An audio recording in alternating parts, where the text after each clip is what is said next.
The Signal Oil Program, The Whistler.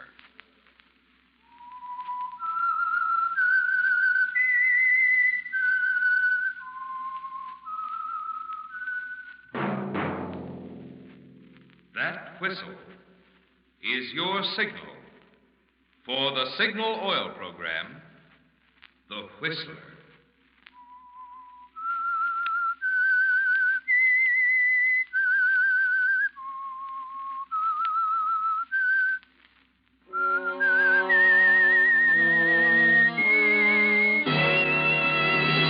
I am the Whistler, and I know many things, for I walk by night.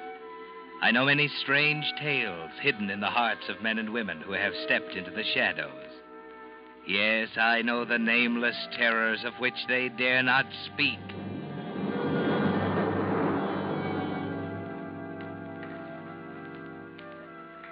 Yes, friends, it's time for the Signal Oil Program, The Whistler.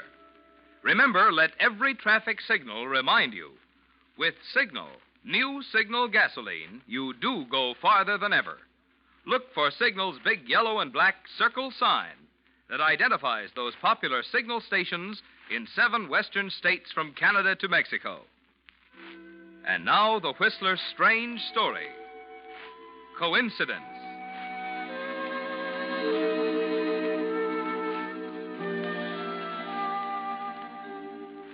Coincidence can kill a man, and do it as effectively and brutally as a professional murder. Yes, coincidence can be a murder weapon, particularly when it falls into the hands of someone like Francia Legrand. It began shortly after her sister Elise had separated from her husband and moved to the Strathmore apartments on the west side of Manhattan. And naturally, Francia didn't know at first that coincidence was working behind her. But it was there one night when she returned from an errand. Did you go to the drugstore, Francia? Yes, here you are. But that isn't what I want. I'm sorry, Elise. It's the best I could do. They were out of the other kind. What are you writing? A letter. You can take your hand off it, dear. I won't look over your shoulder. Cigarette? No, thanks. You are wrought up, aren't you? Shall I sit down? If you like. I seem to be as welcome as the Black Plague. I'm sorry, Francia. Oh, don't apologize. I understand perfectly. You don't want to see anyone. Your husband is gone. Life isn't worth living. Please, Francia. Ross isn't coming back this time, Elise. I know he's gone. You don't have to tell me. You're afraid to face it, aren't you? Why don't you admit it? You've made a mess of your life, Elise. You had everything you wanted, and you chucked it out the window. There's no one to blame but yourself. Francia, stop it. Why do you keep throwing it up to me over and over again? What difference does it make to you? It's my life. It's my marriage. That's where you're wrong. It's not yours anymore. What do you mean? It's my turn now, Elise. Your turn? I'm not going to make the same mistake you did. Why, you love him, don't you? Of course I love him. Well, take him. He's all yours. You don't have to tell me I've made a mess out of my life. I know it. I've always known it. But I couldn't do anything about it. Don't you see? I'm no good. You're right. Everything you've said to me over and over again is right. Now get out of here. Go on. Get out. Just a minute. I want you to know Ross had nothing to do with it. There's never been anything between us. I know. I'm sorry, Francie. It's all my fault. And I admit it. Perhaps you can make him happy. He deserves it. I hope so. Now, please go. Annette? Annette? Yes, madame. Please get Miss Legrand's things. She's leaving. And, do you suppose that you could spend the night with your sister? But of course, madame, if you wish. I'd rather you would. Tonight, I'd like to be by myself.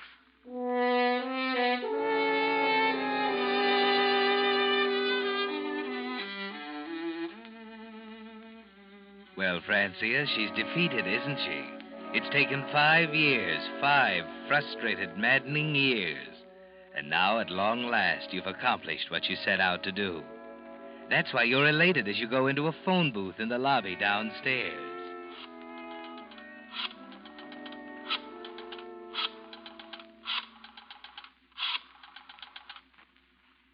Hello, Ross. This is Francia. Ross, I've been up to see her. It's simply no use. I tried to patch it up. Well, I'd rather not discuss it over the phone. Suppose I pick you up at 79th and Madison in a half hour. Well, it's no use, Ross. She wouldn't listen.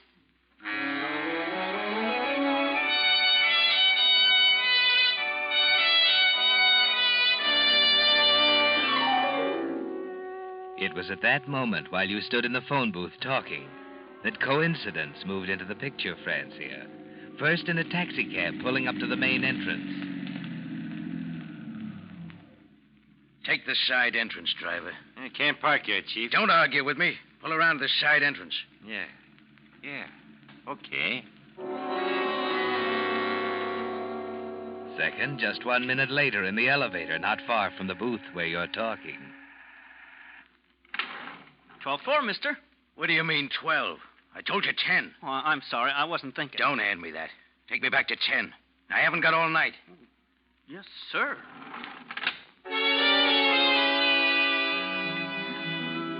And third, at the entrance of apartment 1072, next door to your sister, Elise. Joe, Hello, Marie. are you crazy? Joe, what are you doing here? What's that detective doing at the main entrance? I don't know. You, wouldn't turn me in, would you? Know any more now, Marie? No, Joe. Joe, listen. Joe, please. You and I got some talking to do, honey.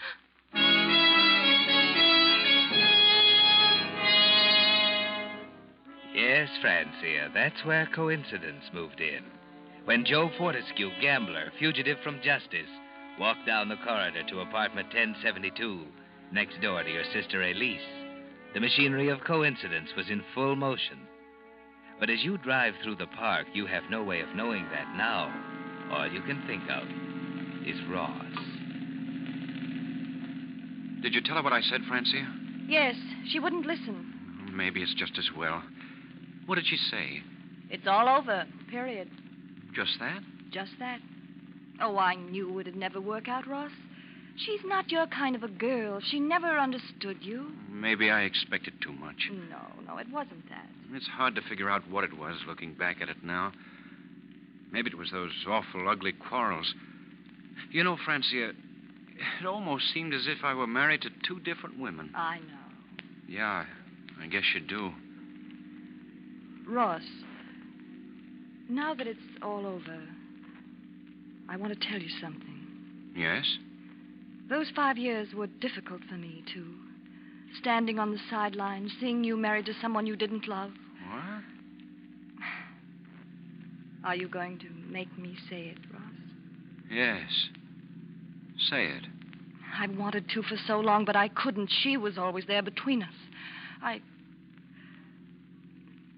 I do love you, Ross. What? What's the matter? How could you do it? What do you mean? The pieces all fit together now. It makes sense for a change. Ross. You were always there beside her, weren't you? The pal, the faithful sister. Oh, you're wrong. I didn't... Don't lie to me. I've got to hand it to you, Francia. You did a great job. Magnificent. Never made a slip. You don't understand. I'm afraid I do. She was two people, wasn't she? She was herself, and she was what you made her, with your vicious, insinuating remarks. I only hope I can put the pieces together again. Let me out. I have an important phone call to make. In the middle of the park? I don't care where we are. Pull over, will you? Oh, Ross, aren't you going to let me explain? You've explained enough. It wasn't only a stab in the back, sweetheart. It was an insult.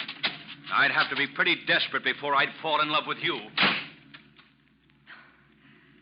I could kill you.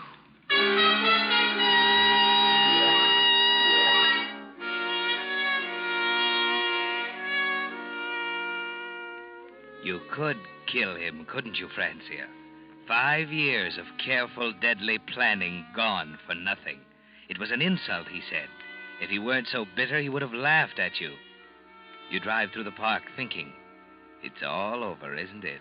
You've driven them together this time, done them a favor. Elise would never believe you this time. Or would she? You decide to take a chance and turn your car toward the Strathmore apartments again. Elise is probably still up, finishing her correspondence. This time, there's no other way, Ross, dear. Killing oneself is wrong. I know. I only hope you'll try to understand. Goodbye, darling. Elise.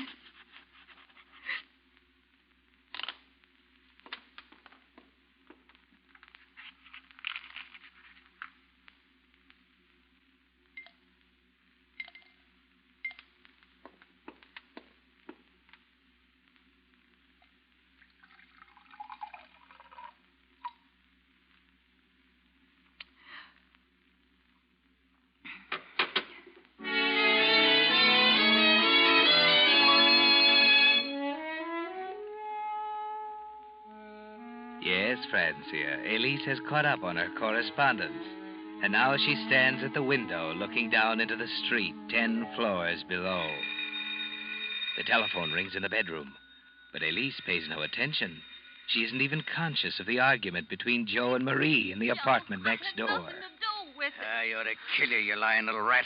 Why don't you admit it? I wouldn't double-cross you, Joe. Why should I? What good would it... What's that? Holy Christopher. Look down there. Oh. Somebody just fell out of a window.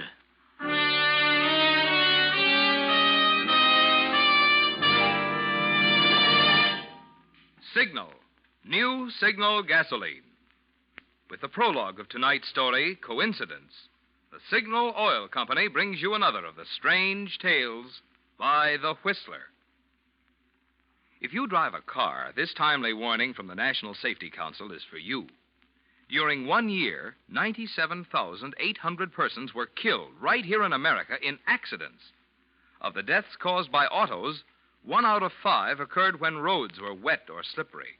1 out of 5 when drivers' vision was obscured. Fortunately, precautions can be taken to help prevent these two types of accidents. For instance, tires that are worn smooth tend to skid more readily.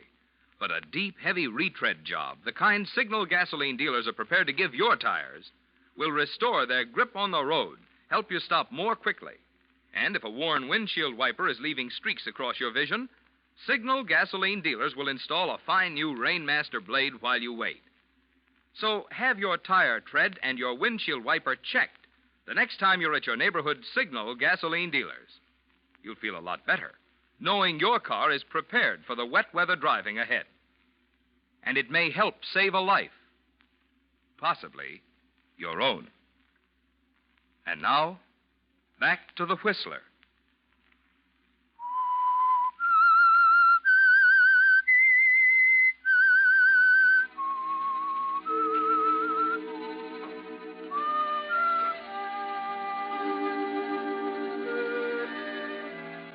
Yes, Francia, coincidence can kill, particularly when there's someone to help it over the humps. The suicide of your sister Elise is the center of it, of course. And the other threads are beginning to weave together now. The thread Joe Fortescue contributed when he got out of the taxi at the side entrance of the Strathmore apartments at 10:30 and went directly to room 1072 next door to Elise. The thread that put Ambrose Marks, detective, in the lobby at the same time. And most important of all, the thread that placed you and Ross together in your car at 5 minutes to 11 in the middle of Central Park. There's an excited crowd milling around the base of the apartment building as you arrive. Quiet, everybody. We haven't identified her yet. What's the matter? Some woman's hurt, maybe killed here. Stand back, away from the curb, everyone. That's a detective. She fell from a window up there, Let me through, please. Stand back, Please please. let me through. Who is she? Who? We don't know. Now stand back, lady. Well, where's the body? Maybe I Sorry, can... lady. Now please move on. But I tell you what... Later, lady. All right, folks. The lady's Let me through dead. here, please. There's nothing we can Pardon do me, for please. her. Thank you. Let me through, please.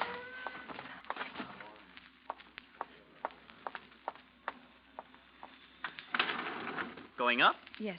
What floor, ma'am? 10, please. Right. Have they found out who she is yet? No. Great guy, Detective Marks. Ain't even figured out what floor she jumped from yet. Or was thrown from. What do you mean, thrown? I got my own ideas. A guy came up here a while ago who looked like he was ready to put the fix on somebody, all bundled up with a scarf over his face. You mean it was murder? What else? What was that floor again? 10. Funny. That's where he got off, too.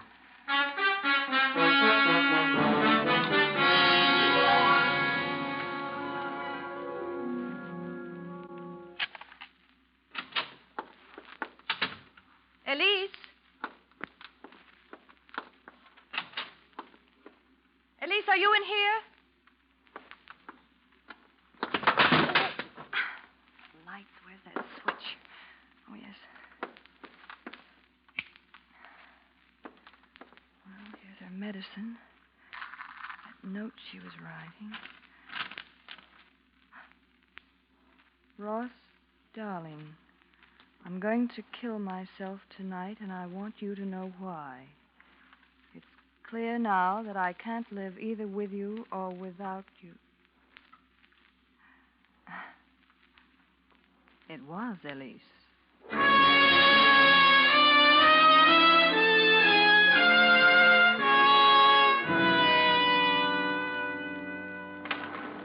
Going down. Main floor? Yes. I was right, you know. About what? The guy in the tan coat. Wasn't I just talking to you? Oh, yes. You mean the man who was angry? Yeah, the guy in the tan coat and the muffler. The dame on the ninth floor's really got the goods on him. Heard him and the girl fighting upstairs right over her apartment. 2 minutes later, boom, she's on the pavement. There you are. Main floor. Just a minute. Going up. 10, please. Oh, Hey, what's the matter? Where are you going? be right back. Hello, Ross. Oh, it's you. On your way up to get your nickel's worth? I've been up. She isn't there. Well, I'll go up and wait. And by the way, you might as well go. I want to see her alone. Naturally. Any objections? No. Well, that's mighty decent of you.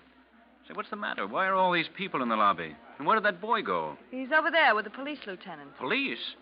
Well, what are they doing There here? he is, Chief, in my elevator. That's the guy. Are you sure? Positive. That's the guy in the tan coat.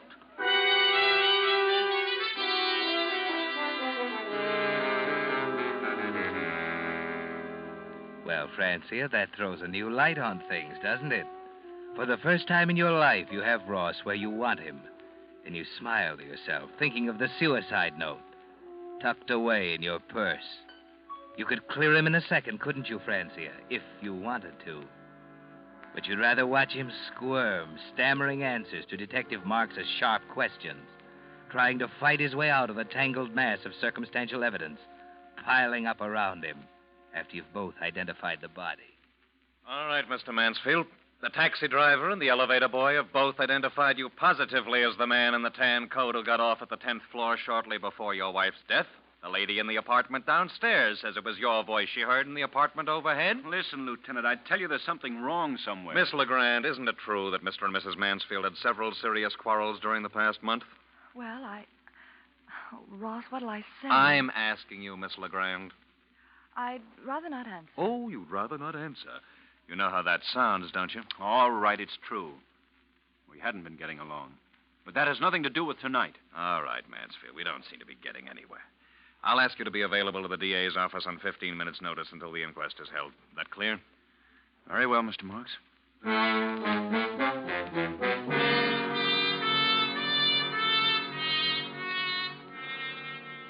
It's pleasant, isn't it, Francia? Ross is really squirming now, desperately trying to get out from under. You follow the papers carefully during the next few days, full of the man in the tan coat. Headlines screaming of Ross Mansfield, prominent architect, suspect in wife killing. The district attorney refusing to comment, stating an indictment should be forthcoming soon. And out of the welter of guessing, out of the quotes from informed sources, out of the analyses by crime experts, there comes one significant fact. The only thing that can save Ross Mansfield is an alibi. That puts it up to you, doesn't it, Francia? You have the power of life and death over him now. You can kill this man with a single statement.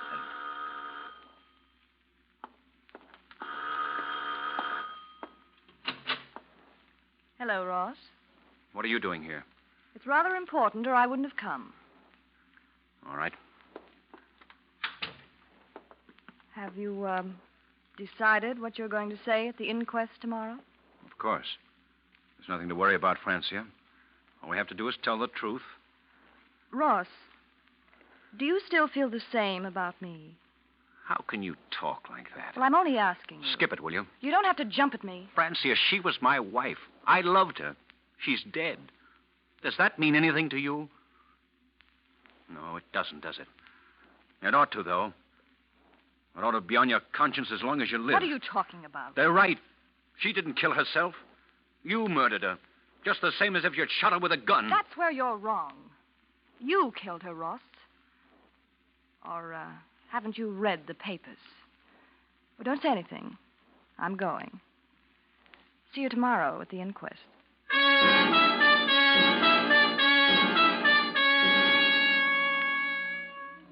You decided then and there, didn't you, Francia? You're tired of watching him squirm now. You're going to put him out of his misery. It was murder, wasn't it, Francia? He's right. But murder doesn't bother you. You watch the flames creep slowly across the suicide note, the only other thing that could save him, and smile as you think of the inquest. Order, please. Order. Lieutenant Marks, are you ready with your first witness? Yes, Mr. Coroner. I'd like to impress on the jury the fact that the testimony of this witness is perhaps more important than that of any other in this case. For that reason, I'm calling her first. Miss LeGrand, will you take the stand, please?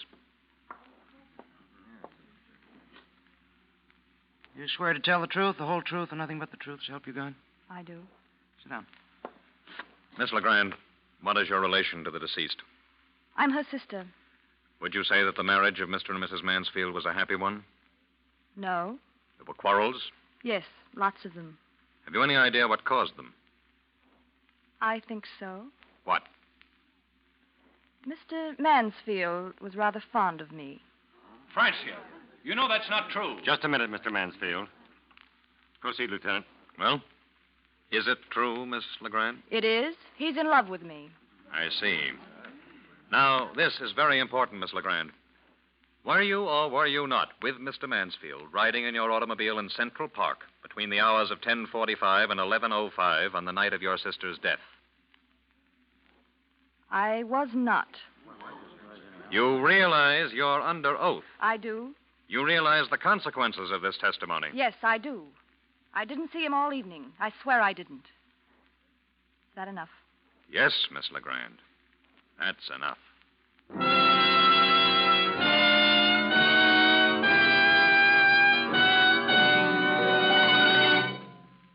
The Whistler will return in just a moment with a strange ending to tonight's story.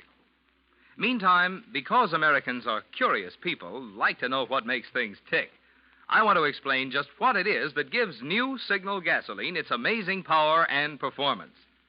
You see, science has long known that the way the atoms in gasoline molecules are arranged determines how much power you get from the gasoline. Well, in old-style gasolines, the atoms were left just as nature arranged them. But recently, certain chemists actually found out how to rearrange the atoms to give amazing new performance to new Signal gasoline, which explains why new Signal isn't just pre-war quality gasoline, not just old-style gasoline improved, but an entirely new type super fuel packed with thrilling power. For the fun of feeling your car get young again, make this test, won't you? Try just one tankful of new Signal gasoline. Feel its quicker starting. See its faster pickup.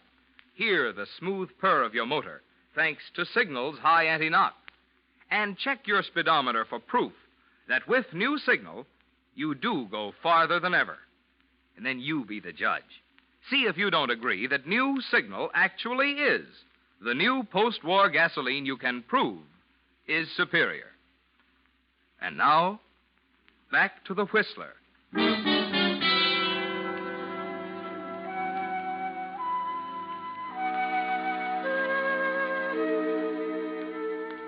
Yes, Yes, Francia, coincidence can kill a man, particularly if, mixed up in it somewhere, there's a mind full of hatred to fill in the gaps. The case is complete, even though the inquest is hardly underway.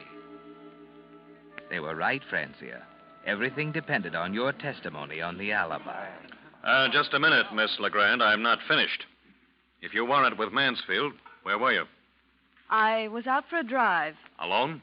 Yes? Anyone see you? No? That's a pretty weak alibi. Alibi? See here, I'm not under suspicion. That's where you're wrong. Exhibit A, please. Recognize this? What? A box of poison, Miss Legrand, purchased by you on the night of the murder. Poison? Some people call it a sedative, but it's powerful enough to kill when taken in quantity. And it was taken in quantity. Enough of this drug was found in your sister's stomach to support this officer's contention that she was dead or nearly so before the fall. I didn't buy it. But you did buy it. I intend to call the druggist to the stand to prove it. She sent me for it. I never saw it after I brought it to her. Then how does it happen that your fingerprints are on the metal box? Why, the box was on the note. Yes, that's it. She used the box for a paperweight to hold the note down. What note? The suicide note. I burned it. Oh, there was a suicide note, and you burned it. Why? I don't know. I see. You're asking the jury to believe that your sister committed suicide and that you deliberately went out of your way to incriminate yourself. I had no reason to kill her. You just testified you had every reason to kill her. You're in love with Mansfield. You implied as much not 1 minute ago. You hated your sister, didn't you? I didn't hate her. We got along beautifully. And I'm prepared to put your sister's maid on the stand to testify that you had a crucial quarrel with Mrs. Mansfield over her husband less than an hour before she was murdered. She wasn't murdered. What about the man in the tan coat? His name is Joe Fortescue. He's been in custody for 2 days. Wait a minute. You're wrong. You can't go ahead with this. You're accusing me of murder. Right. Murder in the first degree. Premeditated. Willful. Oh, you can't. They'll send me. Oh, no, listen. Lieutenant, you've got to believe me. That's Please, just believe what me. we're doing. We're believing you. We believe you when you say your relationship with Mansfield was not exactly platonic. Oh, no. We believe you when you swear you weren't with him at the time of the murder. Oh, but I lied. Ross, tell them I lied. I couldn't have killed her. I was with you. Wasn't I, Ross? Wasn't I with you? You have anything to say, Mansfield? Lieutenant, I... Well? All right, Lieutenant. I was with her. There, you see, that proves it. I couldn't have killed her. It does prove something. What do you mean? It proves he loves you. As far as the murder goes, you're going to have to convince a jury. And believe me, it's going to take a lot of convincing.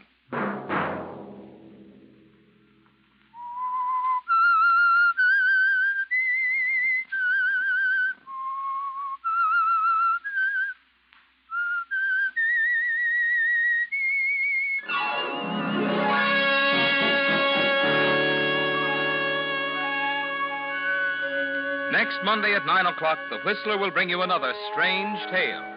The Whistler is broadcast for your entertainment by the marketers of Signal gasoline and motor oil and fine quality automotive accessories, and by your neighborhood Signal dealer.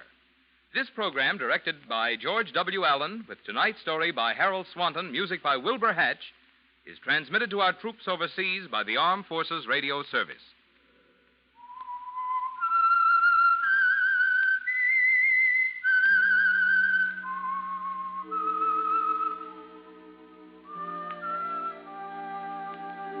That whistle is your signal for the Signal Oil program, The Whistler. This is Marvin Miller speaking, reminding you to look for those familiar yellow and black circle signs that identify those popular Signal Oil stations in 7 western states from Canada to Mexico.